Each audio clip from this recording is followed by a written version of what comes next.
What's up, well, your worldlings? Thank you, Sarah, for that. We got a name now. We got a name.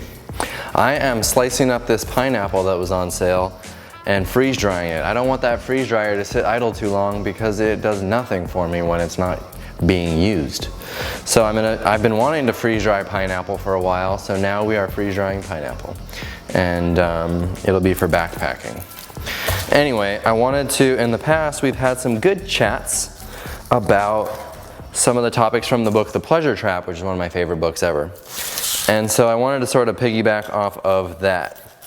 We talked about calorie density, and I kind of want to talk more about weight loss and humans. So humans. Humans evolved during a time of pretty extreme scarcity and a really harsh environment, and most of them did not survive. So for those humans that did survive, they obviously evolved some ability to tell them that what they were doing was good. Our brains simply learned to release dopamine, which gives us pleasure when we do things that enable our survival, such as eating and having sex. That's why both of those things tend to feel pretty good. So anyway, that was all well and good in our natural environment. So our brains were conditioned to seek the most calorically dense foods that naturally occurred in our environment. And this was so that we would get, as much meat on our bones going into the winter months, for example. So we were always seeking the richer foods, whether they were sweeter or fatter or whatever. This is what we were conditioned to seek, to go after. And like I said, this was all good in our natural environment, but as soon as we learned to process food, it all kind of went haywire. I'm going to save that for veggie stock. So when we first started processing food, it was probably, we meant well. We were trying to simply make it easier to get food. And then it became something where we were constantly trying to get more pleasurable foods. And then industry got involved, and it was all about getting people to eat as much of the pleasurable foods as possible, because pleasurable foods meant people sought those foods more and became addicted to those foods more easily, and then all we had to do was market it to them. All we had to do was create a society where people always have easy access to these very rich foods that our brains were evolved to love. So it spiraled out of control. And another book that I'm reading right now that I have not completely finished is called, what's it called? Fat, Sugar, Salt, I think, from a few years ago. But I'll link that in the description, as well as The Pleasure Trap. But anyway, what that book talks about is this idea called the bliss factor, or bliss point, I think, where food scientists simply try to find the perfect amount of sugar, oil, salt to put in food to make them love it as much as possible, so that they come back for more and they buy more. So it just so happens that eating this way is artificially stimulating us to release more dopamine and get more pleasure. It's just like any addiction works with drugs or alcohol or whatever. We need more and more and more of it to feel good, and when we don't have it, we feel bad. Simple. So what this crazy food process movement has led to, 93% of all calories eaten in the industrialized world come from refined foods, processed fat like oil, and 7% comes from whole foods. And of that 7%, just another tidbit on top of that, is that of that 7%, a third of it comes from potatoes, which are usually French fries or potato chips. So we are eating very little processed foods like we were originally evolved to eat. And the result is that we are constantly sick. So going back to the evolution part of this, we evolved to be good at storing fat. The people that couldn't store fat well didn't survive the harsh conditions, such as winter.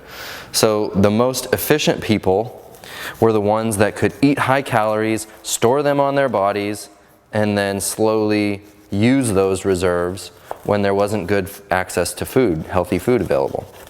So yes, fat people are simply the best at absorbing the food that they eat. They're the most efficient at this process that has led to our evolution, to what we are now. So a skinny person may have essentially a less efficient ability to absorb those calories, or they have a less sensitive satiety mechanism, meaning they might feel full sooner than someone who holds on the weight. That's an important concept to understand. So I think it's important to distinguish that being fat is not a result of a certain type of psychology of a person. It's just simple physiology. We all play by the same rules. We all seek the same foods. We just have different sensitivities to these various foods. Fat and skinny people alike seek pleasure through food. So what it comes down to is we need to go back to the way that things always worked. We need to eat the way that our bodies evolved to eat. It's as simple as that. And the best way to control our fat, our weight, our health in general, is to control the caloric density of the food. So the good news is all we have to do is control the caloric density of the foods we eat. Focus on the non-starchy vegetables, the starches, and limit our intake of sugar and salt, and obviously exclude all animal products and oils. So then people say, oh, well, just eat it in moderation, no problem. Well, that's it. That is a problem. In this artificial food environment, eating in moderation is pretty much impossible. You can't ask an alcoholic to drink alcohol in moderation. They've already proven that that doesn't work. And we food addicts, myself included, have proven that eating unhealthy food in moderation also doesn't work. If you give me a bag of chips, and I'm going to eat the whole thing, and then after I'm done that bag of chips, the next day I'm going to desire another entire bag of chips. And so I'll do what I did before. I will eat junk food in moderation until I feel sick and I am sick. And it just simply doesn't work. Moderation works in like our normal natural environment where we evolved. We can eat healthy foods in moderation because we did it forever. We can have sex in moderation because we did it forever. We can exercise in moderation because we've done it forever. But we can't moderate something that has no normal relationship to the human organism as we've evolved through the years. Just because something is toxic in high quantities doesn't mean that eating smaller quantities of it is going to be less toxic. It's toxic. Like Dr. Goldhammer always says, just because something is less bad doesn't make it good, it just makes it less bad. And to be totally clear, being vegan doesn't necessarily mean that you are healthy. We all know that in this group because I was vegan for years and was extremely unhealthy, eating poison, concentrated foods. Just because it's vegan doesn't make it healthy. So obviously we know that some people tolerate toxic substances better than others. We know from experience, seeing others doing it or whatever, that some people can get away with eating more processed foods, salt, sugar, even oil and animal products for a while. Or potentially their whole lives. Some people just can. But for the most part, pretty much all of us can't. That's why we are all so sick in the industrialized world. We develop heart disease, we develop high blood pressure, we develop high cholesterol, we have strokes, we have heart attacks, and we die. Oh, but then people say, oh, well, you gotta live a little in life. What's the point? We're all gonna die anyway. No, people are not dying peacefully anymore. I am going to die peacefully. I'm going to live a long life, very happy, very healthy, and I'm just gonna drop off at the end of it all. And it's gonna be fantastic. But most Americans and others in the industrialized world are going to require medication to stay alive. That medication isn't going to heal them, it's just going to keep them alive, and then they're slowly going to develop really, really adverse effects, and they're going to die miserably. That's how most people I know in my family have died.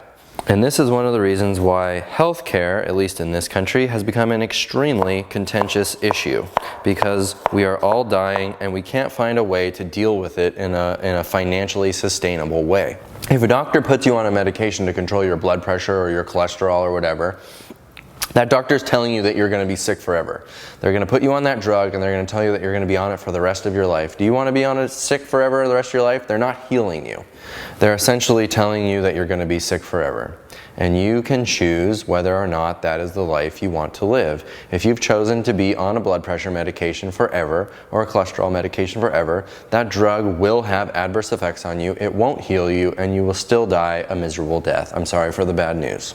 If you do it my way and the way that other plant-based people like those in our group are doing it, you're going to live a long and healthy life and you're going to drop off just like me right when it's time, late in life. And I'm going to do it with a smile on my face. Anyway, back to moderation. So yeah, I find that it's easier to eat healthy every day, all 7 days of the week, instead of having cheats along the way. To eat that way, to eat in moderation, would require such an extreme amount of willpower, in fact an unattainable amount of willpower, that it's just not sustainable. That's why you have to switch your entire way of eating, completely neuroadapt, completely recalibrate your entire brain to find healthy foods tasty. We have to remove all of that artificial dopamine release that we've created in our lives so that all of the things that are supposed to taste good and that keep us alive and healthy that we've evolved to eat continue to keep us healthy. So we've got to go back. And I know that when I switched this way, I did my first month of healthy SOS-free eating, well, I should say oil-free vegan eating because I still have a little bit of salt and sugar. It was hard. The food didn't taste that good at first. But over time, I developed a really good taste for good, healthy food, and now it's the only thing I would ever eat. I would never go back to eating that crap because it doesn't taste good, and if it does, it's just a temporary trick. It's just going to make me feel sick. Every time I eat it, I just feel terrible after. So no, I'm not depriving myself of the things that I used to enjoy. I'm not missing out on life. I'm living the best life possible. I've never been happier, I've never been healthier, and I eat constantly the foods that I enjoy, such as pineapple. So back to willpower. People always say, oh, I don't have the willpower to eat the way you eat. No, you might have to struggle for a little while, but as soon as you figure it out in a very short amount of time, it becomes very easy. My lifestyle requires absolutely no willpower. When I see foods that I know are bad for me, I have zero desire to eat them. I have no willpower whatsoever, and that's why I am the perfect candidate for being a human being. So do I overindulge in some foods sometimes? Yeah, sometimes I will have banana bread, but it's extremely healthy, SOS-free banana bread. Or, you know, the foods that I indulge on that are more calorically dense are still very healthy foods. I just they don't call to me like oil and animal products used to back when I ate those foods. So I don't have to have any willpower to control myself. It's very easy for me now to eat healthy. But I did go through a short period of time, maybe a month or two, while I was figuring things out and learning new cooking techniques that it was challenging for a little while. Simple as that. But that all goes away. You require no willpower, and off you go. And you live your life healthy, and you don't ever have to worry about having a heart attack, having high blood pressure, having high cholesterol, stroking out. Simple as that. The most important thing is that you don't have to live your life with this just dissonance, this struggle in your head constantly seeing a food that you know you want, but you have to stop yourself. If you're still in that stage, don't worry, it's going to go away. You're going to get through it. You're going to look at those foods and you're not even going to want to touch them. Sure, you might remember that they used to be tasty once in a while, but eventually you're going to forget what they even tasted like. I almost forget pretty much what meat and cheese and all that junk used to even taste like. I don't desire it. I make things that I call cheese sauce. Do they taste like cheese? No, they don't taste like cheese. They taste like health food. And they taste awesome. And I put them on everything, and I'm in perfect condition. I just can't stress that enough. I do not deprive myself of joy and happiness and pleasure. I find my pleasure in healthy ways that sustain my life and sustain the planet and sustain kindness, love, and a cruelty-free world. It's simple as that. And doesn't that sound like something you want to live? I hope so. Do I have a little bit of alcohol on occasion? Yes, I do.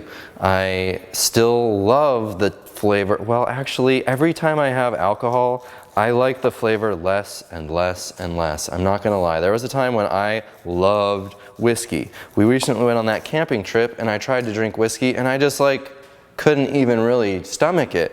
But I'm getting the feeling that I'm slowly losing my taste for it. I can't even drink beer anymore. Maybe there's like one type of really dark beer that I like to drink, but it is rare. Most of the time I'll open a beer and just have to pour it out because my tastes have just completely transformed. I just don't even desire those flavors anymore. But no, I'm not perfect and I do have some cheats sometimes, but because my addiction is just totally gone and I have such a deep understanding of my body and the way that I need to be eating, that I am past the point where I would fall into a pleasure trap again. And you can get there too, and it just takes a little bit of time. I've only been at this for a year and a few months, so I know you'll get there too. And a year and a few months is a very small time when I'm talking about another 70 plus years of happiness and health. If you have to indulge once in a while, you know, take your time, be patient with yourself, but know that moderation kills. Moderation does not work. Strive to completely eliminate these foods from your diet, you know, 7 days a week, aside from the occasional situation where you have them. And try to only do that when you already know that you're pretty well in control of your cheats. Don't let them control you. Our bodies evolved to seek pleasure. That is why we are alive today. It's our pleasure systems that kept us alive, kept us eating, kept us reproducing, but do not let them get to the best of you. You know what your body was evolved to do. Read The Pleasure Trap if you want to get an even deeper understanding of it, but just eat the right food and everything's going to work in harmony. And if you're not there yet, don't get discouraged. There are speed bumps, there are hiccups, everyone falls off. Join the Facebook group, the Well Your World Facebook group. We're there to encourage people. People ask questions, they say, hey, how am I doing? I'm eating this. And if they're a little bit off, we help them through it with really, really positive feedback saying, hey, you may want to consider this. Have you thought of this? Maybe this will help you get through this hard time that you're experiencing, etc. So if you need a group like that to support you, I do. I'm there. Others are there that have gone through what you might be going through. Others are there that are currently going through what you're going through. And it's just a really encouraging, positive place. So I hope that helps. I wanted to say one more thing about healthcare because when I said that thing about how the healthcare system is such a contentious issue right now politically, the thing with healthcare is it doesn't matter what kind of system we come up with, it will constantly be overloaded. It will never work unless we go back to the roots and we teach people how to live a health-promoting life with health-promoting habits, eating health-promoting foods.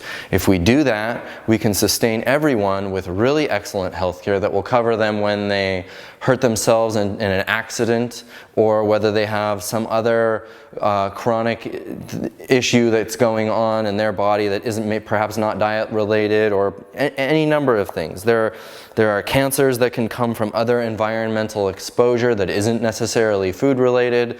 Our healthcare system would be able to take care of all of that. Our healthcare system is not going back to the roots, and we have to go back to teaching people how to live their lives in a sustainable way that will promote health. Until we do that, there is no such thing as a healthcare system that's going to work. Right now we have this system where rich people can pay a ton of money to get a bypass surgery or whatever, and it's not working, it's not fixing them. They will just clog up that bypass and we'll have to do it again and again.